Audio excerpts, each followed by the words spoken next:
Lesson आहे fraction. हा lesson खूप महत्वाचा आहे फ्रॅक्शन, कारण याच्यावरती तुम्हाला 5th standard, 6th standard, 7th standard, 8th standard, 9th standard, 10, 11, 12 पर्यंत एक्झाम्पल असणार आहेत. तोपर्यंत प्रॉब्लेम्स येणार आहेत. हे तुमचा बेस आहे फ्रॅक्शनचा. त्याच्यामुळे हा लेसन खूप महत्वाचा आहे. बेस जर तुमचा चांगला असेल तर तुम्हाला पुढच्या वर्गाचे जे प्रॉब्लेम्स आहेत, जे एक्झाम्पल आहेत ते तुम्हाला सोडवता येतील. बरोबर. त्याच्यामुळे हा बेस तुमचा पक्का झाला पाहिजे. त्यामुळे ह्या लेसन मी एकदम डिटेलमध्ये तुम्हाला एक्सप्लेन करणार आहे. कदाचित ह्या लेसनचे 3 किंवा 4 पार्ट सुद्धा होतील. फ्रॅक्शन या लेसनचे पार्ट 1 आहे हा आपला. पण जसं जसं शिकवत जाईल तसं जसं मला समजेल 3 तर पार्ट होणारच, कदाचित 4 सुद्धा पार्ट होतील. तर सगळे पार्ट पहा, जेणेकरून तुमचा फ्रॅक्शन हा कन्सेप्ट क्लिअर होईल. पहा, सगळ्यात महत्वाचं की फ्रॅक्शन म्हणजे काय. बघा, फ्रॅक्शन म्हणजे मराठीमध्ये त्याला अपूर्णांक म्हणतात. काय म्हणतात? अपूर्णांक. म्हणजेच जे पूर्ण नाही ते अपूर्णांक. म्हणजे जो पूर्ण नाही त्याला म्हणायचं फ्रॅक्शन. फ्रॅक्शन म्हणजे जो कंप्लीट नाही त्याला म्हणायचं फ्रॅक्शन. जो नंबर पूर्ण नाही. आता 1, 4, 2 हे नंबर पूर्ण नंबर आहेत. बरोबर. होल नंबर आहेत हे. पण जो 1 पण पूर्ण नाही, 1 हा नंबर पूर्ण नाही त्याला म्हणायचं फ्रॅक्शन. आता बघा, हा 1 हा नंबर पूर्ण नाही हे कसं तुम्हाला सांगते. याच्यामध्ये आपल्याला 5 पॉइंट कव्हर करायचे. एक हाफ बघायचं आहे, क्वार्टर, 3 क्वार्टर, सम मोर फ्रॅक्शन आणि डिफरंट मिनिंग ऑफ फ्रॅक्शन. सगळ्यात पहिला आपण हाफ बघूया. आता ऍक्च्युली तुम्हाला फ्रॅक्शन म्हणजे हे सगळं माहितीच आहे, फक्त तुम्हाला गणिती भाषेमध्ये माहिती नाही, मॅथमॅटिकल लँग्वेजमध्ये फ्रॅक्शन माहित नाही. नाहीतर तुमच्या रोजच्या जीवनामध्ये तुम्ही फ्रॅक्शनचा बोली भाषेत सुद्धा उपयोग करता. कसं ते तुम्हाला मी आता सांगणार आहे. पहा, आता तुमच्याकडे एक कॅडबरी आहे. हा, ही पूर्ण एक कॅडबरी आहे. पूर्ण नंबर आहे. बरोबर. आणि तुम्ही घरामध्ये दोघं भाऊ किंवा दोघी बहीण किंवा बहीण भाऊ आहात. किती जण आहात? 2 जण आहात. समजा एक रमेश आहे आणि एक सीमा आहे. बरोबर. सीमा आहे. तर बाबांनी काय केलेलं आहे, ह्या दोघांच्या बाबांनी एक कॅडबरी आणलेली आहे मोठी, आणि त्यांना सांगितलेलं आहे की ही तुम्ही दोघांनी घ्यायची आहे. आता ही एकच आहे. दोघांना पूर्ण नंबर मिळेल का? नाही. मग दोघांना कशी मिळणार आहे? फ्रॅक्शन मध्ये. समजते तुम्हाला आता की दोघं कशी घेणार? आता ही तुम्ही कसे करणार? ह्याचे 2 पार्ट करणार. बरोबर. हा एक पार्ट आणि हा एक पार्ट. होती किती कॅडबरी? 1 कम्प्लीट. तुम्ही पार्ट किती केलेत? त्याचे 2 पार्ट केलेत. बरोबर. आणि ह्या 2 पार्ट पैकी रमेशला किती पार्ट मिळाला? 1. सुरेशला किती, सीमाला किती पार्ट मिळाला? 1. बघा, हा झाला फ्रॅक्शन. हे दोन्ही नंबर फ्रॅक्शन आहे. समजतंय? फ्रॅक्शन म्हणजे जो पूर्ण नाही तो नंबर. कॅडबरी पूर्ण मिळाली का रमेशला किंवा सीमाला? किती मिळाली? 1/2. म्हणजे हा झाला फ्रॅक्शन. एका पूर्ण ह्याचे जेव्हा आपण 2 पार्ट करतो त्यातला एक पार्ट आहे 1/2, आणि 1/2 हा पूर्ण 1 नाही, हा आहे फ्रॅक्शन. लक्षात घ्या. 1/2. किंवा अजून एक एक्झाम्पल घ्या. तुम्ही रोजच्या जीवनामध्ये बघा हे वापरता. आई विचारते तुम्हाला, किती चपाती देऊ तुला जेवायला? तुम्हाला भूक नसेल तर तुम्ही काय सांगता? मला अर्धी दे किंवा मला हाफच दे. म्हणजे तुम्ही काय करता? एक पूर्ण जी आहे तिचा अर्धा भाग घेता. म्हणजेच तुम्ही एका पोळीचे किती तुकडे करता? 2. जे आपण 2 तुकडे करतो ते आपण खाली जे तुकडे करतो, बरोबर, किती पार्ट केले? 2. बरोबर. आणि त्यापैकी तुम्ही किती घेता तो वरती लिहायचा असतो, आणि किती पार्ट केले ते खाली लिहायचे असतात. जो पहा, आता काय केलेलं आहे, आपण एक चपाती घेतली, पोळी असेल, आणि आपण काय म्हणतो? मला अर्धीच दे. म्हणजे आपण काय करतो? त्याचे 2 पार्ट करतो. मग जितके पार्ट करतो ते खाली लिहायचे असतात. मग तुम्ही किती पार्ट केलेत ते खाली, आणि त्याच्यापैकी तुम्ही किती पार्ट घेतलात तो वरती लिहायचा. बरोबर. जितके पार्ट, इथे पण बघा, कॅडबरीचे 2 पार्ट केले ते मी खाली लिहिले, आणि त्यातला रमेशला किती मिळाला तो वरती लिहिला, सीमाला किती मिळाला तो वरती लिहिला. इथे सुद्धा तुम्ही किती पोळी घेतली तर 1 तुकडा घेतलात. किती पैकी? 2 तुकड्यापैकी 1 तुकडा घेतलेला आहे. बरोबर. आणि उरला किती? 2 तुकड्यापैकी 1 तुकडा उरलेला आहे. आता बघा, जे आपण नंबर खाली लिहितो म्हणजे किती तुकडे केले ते लिहितो, त्याला म्हणायचं आहे डिनॉमिनेटर. त्याला मराठीमध्ये छेद म्हणतात. याला आपण काय म्हणायचं? डिनॉमिनेटर. आणि जितके तुकडे आपण घेतलेले आहेत त्याला म्हणायचं न्यूमरेटर. काय म्हणायचं? न्यूमरेटर. वरती लिहितो ते न्यूमरेटर. वरती काय लिहितो? जितके तुकडे आपण घेतले तितके लिहितो. बरोबर. किंवा जितक्या भाग आपण वापरलेला आहे तो लिहितो आणि खाली काय लिहितो आपण, जितके त्याचे पार्ट केलेले आहेत ते, किती पार्ट केले ते लिहिलेले आहेत, त्याला म्हणायचं डिनॉमिनेटर. हे सगळ्यात महत्वाचं लक्षात घ्या. वरती आपण न्यूमरेटर वरती लिहितो त्याला आपण न्यूमरेटर म्हणतो, खाली जो असतो त्याला डिनॉमिनेटर म्हणतो. खाली काय लिहितो की एखाद्या वस्तूचे किती पार्ट केलेत ते आपण खाली लिहितो, त्यापैकी आपण किती पार्ट घेतले ते वरती लिहितो. मग हे रीड कसं करायचं, तर हे दोन पद्धतीने रीड करता येतं. आपण पहिले 1/2 सुद्धा ह्याला म्हणू शकतो किंवा याला 1/2 1/2 असं रीड करायचं. कसं 1/2 किंवा 1/2. बरोबर आहे. इथे आपण हाफ हा कन्सेप्ट क्लिअर केलेला आहे. आता पुढे क्वार्टर करायचा. आता क्वार्टर करण्यासाठी मी हीच कॅडबरी यूज करते, हा सेम कॅडबरी, पण याचे मी काय करणार आहे, 4 पार्ट केलेले आहे. कारण ह्या दोघांचे फ्रेंड सुद्धा घरी आलेले आहेत. हा, त्यांचे फ्रेंड आलेले आहेत. समजा रमेश आणि सीमाचे फ्रेंड आले सुरेश आणि गीता, हे दोघं 4 जण आले. मग आईने काय सांगितलं की ह्या कॅडबरीचे 4 पार्ट करा. आता किती पार्ट केलेत, 4 पार्ट. आता प्रत्येकाला पार्ट किती मिळणार बघा, सांगा मला. काय करणार, पार्ट किती केले आपण, पहा. हा, आता आपण पार्ट किती केले, 4. त्याच्यापैकी रमेशला किती दिला, 1. बरोबर. सुरेशला पण किती देणार, 1. किती पैकी, 4 पैकी. सीमाला सुद्धा 1. किती पैकी, 4 पैकी. 4/4. गीताला सुद्धा 1. किती पैकी, 4 पैकी. बरोबर. म्हणजे आता प्रत्येकाला पार्ट किती आले, 1/4. किती पार्ट आले, 1/4. ह्यालाच म्हणायचं क्वार्टर. 1/2 आपण बघितले, 2 पार्ट केले तेव्हा हाफ, आणि क्वार्टर म्हणजे एखाद्या वस्तूचे आपण जेव्हा 4 पार्ट करतो त्यातला 1 पार्ट म्हणजे काय आला, क्वार्टर. प्रत्येकाला किती मिळालेली आहे कॅडबरी, तर 1 क्वार्टर. प्रत्येकाला क्वार्टर कॅडबरी मिळालेली आहे, म्हणजेच 1/4. बरोबर. हे आता बघा, सेम आपण भाकरीचं चपातीचं बघूया. तुम्हाला पहा, आता ह्याच पोळीचे आपण मगाशी 2 भाग केलेले, आता मी याचे 4 तुकडे केलेले आहेत. पहा, हा 4 तुकडे केलेले आहेत. आता तुम्हाला कधीतरी भूक कमी असेल तर तुम्ही काय म्हणता, मला फक्त 1/4 चपाती दे, किंवा पाव म्हणतो आपण मराठीमध्ये त्याला. काय म्हणतो, पाव. म्हणजेच काय, क्वार्टर. म्हणजे तुम्ही किती पार्ट घेतले, पार्ट किती केलेत, 1 2 3 4. हा, मग ते 4 कुठे लिहायचे, पार्ट केलेले खाली लिहायचे, म्हणजेच कुठे लिहायचे, डिनॉमिनेटरला. त्यातला तुम्हाला किती पार्ट मिळाला, 1. म्हणजेच न्यूमरेटरला आपण 1 लिहिलेला आहे. ह्यालाच म्हणायचं क्वार्टर. एका वस्तूचे 4 भाग करून त्यातला जेव्हा आपण 1 भाग घेतो त्याला म्हणायचं क्वार्टर. हा सुद्धा काय आहे, फ्रॅक्शनच आहे. कारण पूर्ण घेतलंय का आपण, नाही. जो नंबर पूर्ण नाही तो नंबर फ्रॅक्शन. समजते का, जो कम्प्लीट नाही तो फ्रॅक्शन. मग अशी 1/2 बघितला, तो पण फ्रॅक्शन. आता हा 1/4 बघतोय, हा पण फ्रॅक्शन. हा रीड कसा करायचा, हा पण 2 पद्धतीने रीड करायचा, 1 क्वार्टर और 1/4. बघा कसं केलंय, जो न्यूमरेटरला आहे तो इथे रीड करतोय, आणि अपॉन म्हणजे हे आपण साइन म्हणतोय, 1/4. हा झाला क्वार्टर. इथे आपला क्वार्टर कन्सेप्ट क्लिअर झाला. हाफ म्हणजे एखाद्या वस्तूचे 2 पार्ट केले की त्यातला 1 पार्ट. क्वार्टर म्हणजे एखाद्या वस्तूचे 4 पार्ट केले की त्यातला 1 भाग. मग आता 3 क्वार्टर म्हणजे काय, आता पहा, मी तुम्हाला सांगते 3 क्वार्टर म्हणजे काय, हे सगळं आपण पुसूया. आता पहा, तुमच्या इथे परत ही कॅडबरी मी हीच ठेवतीये.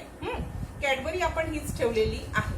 पहा, आता काय झालेलं आहे, तुम्ही घरामध्ये एकटाच, म्हणजे सुरेश हा एकटाच मुलगा आहे घरामध्ये. बरोबर.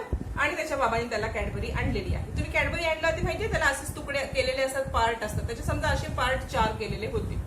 तर सुरेश काय बोलला बाबांना, बाबा तुम्हाला देऊ का कॅडबरी. तर बाबा काय बोलले, नको. तर सुरेश म्हटलं, बाबा घ्या ना तुम्ही एखादी कॅडबरीचा तुकडा. मग त्याच्या बाबांनी काय केलेलं आहे की ह्यातला 1 पार्ट घेतला.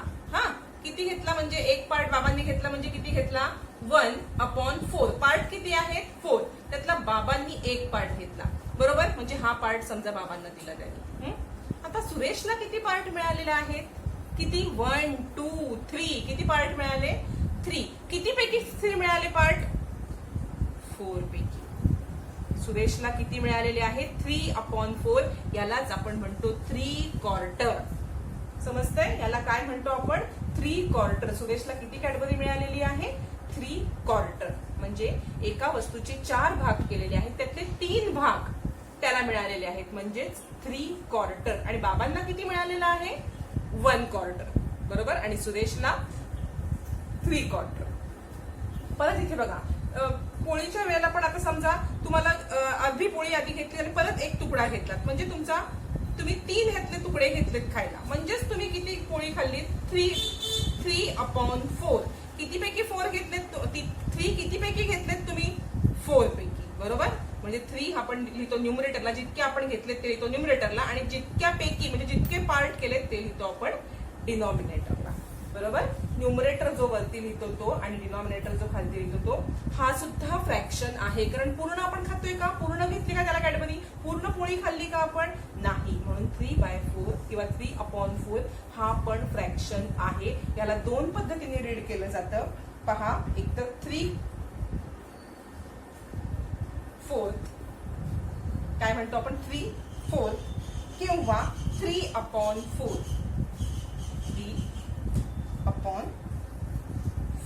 अशा 2 पद्धतीने आपण रीड करतो 3/4 किंवा 3/4. आपण 3/4 पॅन्ट म्हणतो माहितीये तुम्हाला 3/4 पॅन्ट घातली मग 3/4 म्हणजे काय हाफ पॅन्ट म्हणजे आपल्या गुडघ्याच्या वरती येते 3/4 म्हणजे आपल्या पायाच्या 3 आपला हा समजा पाय असेल तर हाफ पॅन्ट म्हणजे आपण इतकीच घालतो 3/4 म्हणजे आपण इतकी घालतो म्हणजे आपल्या रोजच्या भाषेमध्ये पण आपण हे वापरतो बघा ही हाफ पॅन्ट इतकी 3/4 इतकी आली म्हणजे बघा हे जे 4 पार्ट केलेत की नाही त्यातलं 1 2 3 3/4 म्हणजे आपण इथपर्यंत पॅन्ट घालतो आणि इतका पाय आपला ओपन असतो याला म्हणतो 3/4 म्हणजे आपण 3 भाग घेतले किती पैकी 4 पैकी 3/4 पॅन्ट तुम्हाला माहिती असेल हा कन्सेप्ट हाफ पॅन्ट 3/4 पॅन्ट ते सुद्धा आपण फ्रॅक्शन मध्येच बोलतो बघा इथे तुम्हाला हा 3/4 हा सुद्धा फ्रॅक्शन आहे कारण हा कम्प्लीट नाही 3 आहे न्यूमरेटर 4 आहे डिनॉमिनेटर जो खाली लिहितो तो डिनॉमिनेटर वरती लिहितो तो न्यूमरेटर खाली काय लिहितो आपण जितके पार्ट केले ते वरती काय लिहितो जितके आपण पार्ट घेतले ते किंवा यूज केले ते. तिसरा कन्सेप्ट क्लिअर झाला आपला 3/4 म्हणजे 3/4 बरोबर. आता सम मोर फ्रॅक्शन हे आपण बघितले हाफ क्वार्टर 3/4 आता सम मोर फ्रॅक्शन बघूया आपण. मोर फ्रॅक्शन बघताना काय करायचं आहे मी तुम्हाला एक हे सांगते आतापर्यंत आपण काय केलेलं आहे पहा आता आपण काय बघितले 1/2 बघितला बरोबर 1/4 बघितला म्हणजे क्वार्टर आणि 3/4 बघितला म्हणजे 3/4. आता ह्याच्यापेक्षा वेगळे आपण फ्रॅक्शन बघणार आहोत सम मोर फ्रॅक्शन. आता बघा एखादी ही समजा तुम्ही कॅडबरीच आहे तुमच्याकडे हा लांबडी कॅडबरी मिळालेली आहे तुम्हाला त्याचे एकदम 1 2 3 4 5 6 7 पार्ट आहेत बरोबर. किती पार्ट आहेत 7 पार्ट इक्वल पार्ट आहेत 7. हा आता तुम्हाला काय करायचं आहे बघा यातले समजा हा एक पार्ट तुम्ही कुणाला तरी दिलात बरोबर म्हणजे तुम्ही तुमच्या फ्रेंडला एक पार्ट दिलात म्हणजे तुम्ही त्याला किती पार्ट दिलेत कसं सांगणार तुम्ही किती पार्ट दिलात 1 दिलात 1 लिहिला मी न्यूमरेटरला पण 1 पार्ट किती पार्ट पैकी दिलेला आहे 1 2 3 4 5 6 7 येणार खाली म्हणजेच तुम्ही तुमच्या फ्रेंडला 1/7 कसं वाचायचं 1/7 पार्ट दिलेला आहे बरोबर. किती पार्ट दिलात 1/7 1 हा आहे न्यूमरेटर आपण बघितलं 1 हा न्यूमरेटर आणि 7 हा काय आहे डिनॉमिनेटर. डिनॉमिनेटर खालच्या नंबरला म्हणायचं डिनॉमिनेटर वरच्या नंबरला म्हणायचं न्यूमरेटर. डिनॉमिनेटर म्हणजे आपण किती पार्ट केलेत 1 2 3 4 5 6 7 ते म्हणजे डिनॉमिनेटर. किती पार्ट दिले 1 तो झाला न्यूमरेटर. आता तुमच्याकडे किती पार्ट राहिलेले आहेत बघा हा 1/7 एक राहिला हा सुद्धा 1/7 बरोबर हा सुद्धा 1/7 हा सुद्धा 1/7 हा सुद्धा 1/7 आणि हा पार्ट सुद्धा 1/7 बरोबर. हा एक पार्ट 1/7 दुसरा पार्ट 1/7 तिसरा पार्ट 1/7 चौथा पार्ट 1/7 पाचवा 1/7 सहावा 1/7 कारण हे 7 पैकी 1 पार्ट आहे. मग एकूण तुमच्याकडे किती पार्ट राहिले तर 6 किती पैकी 7 पैकी समजते का. एकूण तुमच्याकडे 6 पार्ट राहिलेले आहेत किती पैकी 7 पैकी. 6 हा आपला काय झालेला आहे न्यूमरेटर आणि 7 हा आपला आहे डिनॉमिनेटर. पहा एकदम इझी आहे काहीही अवघड नाहीये. उरलेल्या सगळ्या पार्टची आपण ऍडिशन केली हा 1 2 3 4 5 6 पार्ट उरले की नाही 1/7 प्रत्येक पार्टची किंमत किती आहे सगळ्या पार्ट पार्टची किंमत 1/7 1/7 1/7 आहे की नाही, कारण हे 7 पैकी 1 पार्ट आहे हा. त्यातला एक पार्ट तुम्ही फ्रेंडला दिला, तुमच्याकडे किती उरले 6/7. कसं आपण काउंट केलं 1 2 3 4 5 6 6 लिहिले वरती, पण 6 किती पैकी 7 पैकी 1 2 3 4 5 6 7. हा आहे न्यूमरेटर, हा आहे डिनॉमिनेटर. रीड कसं करणार 6/7. बरोबर. हे आपण मोर फ्रॅक्शन, सम मोर फ्रॅक्शन म्हणजे जितके पार्ट असतील ते खाली लिहायचे, जितके पार्ट घेतले ते वरती लिहायचे. मग किती पण असू दे, 7 असू दे. आता इथेच बघा, हे आता तुम्हाला समजलं असेल. इथे समजा 6 पार्ट असतील एका कॅटेगरीचे, तर तुम्ही किती पार्ट दिलात 1 दिलात. किती पैकी दिलात 6 पैकी, म्हणजे तुम्ही किती दिलात 1/6. आणि तुमच्याकडे किती पार्ट राहिले 1 2 3 4 5 राहिले, पण किती पैकी 6 पैकी, म्हणून तुमच्याकडे किती राहिले 5/6. दोन्हीही पूर्ण आहेत का नाही, दोन्ही मिळून पूर्ण होतील बरोबर, पण दोन्ही पूर्ण नाहीये. दोन्ही नंबर फ्रॅक्शन मध्ये आहे 1/6 5/6. किंवा तुमच्याकडे एका कॅटेगरीचे 5 पार्टच आहे, त्यातला एक दिलात म्हणजे किती दिलात 1/5. तुमच्याकडे किती राहिले 4/5. हे झाले वेगळे अजून फ्रॅक्शन. हा, आता आपण डिफरंट मिनिंग ऑफ फ्रॅक्शन हे काय बघितलं आपण, सम मोर फ्रॅक्शन बरोबर.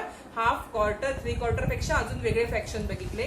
आता तुम्हाला बघायचं आहे डिफरंट मिनिंग ऑफ फ्रॅक्शन, फ्रॅक्शनचे वेगवेगळे मिनिंग. आता तुमच्या पुस्तकात दिलेलंच मी तुम्हाला एक एक्झाम्पल देणार आहे.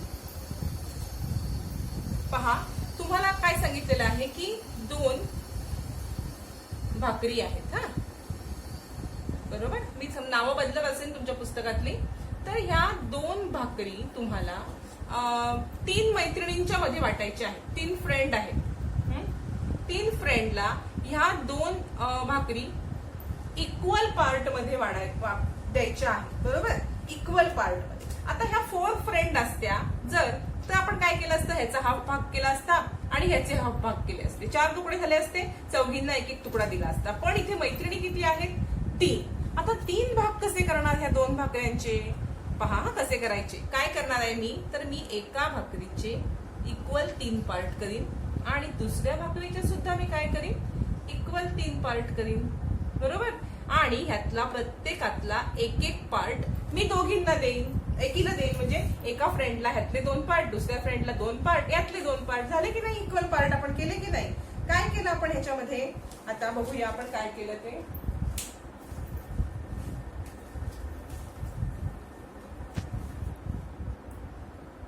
पहा, मी काय केलेलं आहे, वेगळी जरा नावं घेते तुमच्या पुस्तकाच्या पेक्षा. 2 भाकरी आहेत आणि ते 3 फ्रेंड मध्ये तुम्हाला इक्वली डिस्ट्रीब्यूट करायचे आहेत.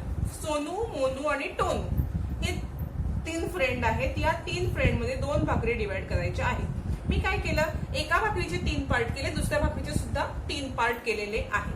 आता बघा, या भाकरीमधला एक पार्ट सोनूला दिला, एक पार्ट दिला, पण किती पार्ट पैकी एक दिला 3 पार्ट पैकी. म्हणजे ह्या भाकरीमधला 1/3 मी सोनूला दिला, ह्याच भाकरीमधला 1/3 मी मोनूला दिला. समजते का. 1 का, कारण 1 पार्ट दिला, आणि 3 का, कारण 3 पार्ट पैकी 1 दिला. 1 आहे न्यूमरेटर, 3 आहे डिनॉमिनेटर. याच भाकरीमधला 1 पार्ट मी टोनूला दिला, 1/3 दिला बरोबर. आता ही भाकरी संपली. दुसरी भाकरीमधला सुद्धा एक पार्ट मी सोनूला दिला बरोबर, त्याला अधिक एक पार्ट दिला, ऍडिशन केली, कारण त्याला 2 पार्ट मिळाले ना, यातला एक मिळाला सोनूला, ह्यातला एक मिळाला. मोनूला सुद्धा मी ह्यातला एक पार्ट दिलेला आहे पहा 1/3, आणि टोनूला सुद्धा 1/3 पार्ट दिलेला आहे. अशा पद्धतीने मी ह्या 2 भाकऱ्या 3 फ्रेंड मध्ये इक्वली डिस्ट्रीब्यूट केल्या. इक्वल आले की मी त्यांना पार्ट अशा पद्धतीने डिस्ट्रीब्यूट केलेले आहेत. म्हणजेच मी त्यांना किती पार्ट दिले बघा, ह्याला सोनूला मी 2 पार्ट दिले बरोबर. सोनूला किती पार्ट दिलेले आहेत 2 पार्ट दिलेले आहेत. मोनूला सुद्धा 2 पार्ट दिलेले आहेत आणि टोनूला सुद्धा 2 पार्टच दिलेले आहेत. 2 यालाच काय म्हणायचं, 2 आहे आपला न्यूमरेटर आणि 3 आहे आपला डिनॉमिनेटर. वाचायचं कसं 2/3.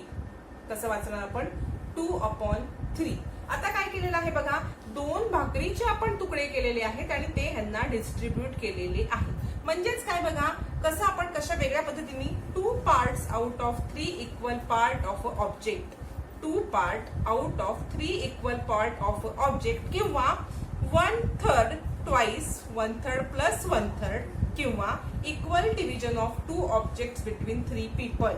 इक्वल डिव्हिजन केलेली आहे 2 ऑब्जेक्टची कुणामध्ये 3 पीपल मध्ये. हे आपण बघितलं डिफरंट मिनिंग ऑफ फ्रॅक्शन. या व्हिडिओमध्ये आपण 5 पार्ट कव्हर केलेले आहेत फ्रॅक्शनची.